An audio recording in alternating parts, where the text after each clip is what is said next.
hindi ko alam kung kailan nilabas ito, na kung saan ipinagbabawal ang DNR na magbigay ng impormasyon tungkol sa mga nag-a-apply ng ECC at mining. God damn. Is this of national security concern?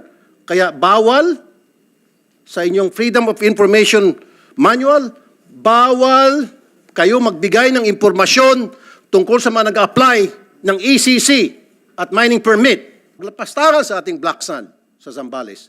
Ito pang masaklap, libre na nga ang pagmina nila ng Black Sand doon, karamihan ay from China, and then ibinebenta pabalik sa ating gobyerno. Anong klaseng kabalastugan po yan? Ibinebenta sa reclamation dyan sa Pasay at sa iba pang mga reclamations sa iba't ibang parte ng Pilipinas. Kumuha sila ng Black Sand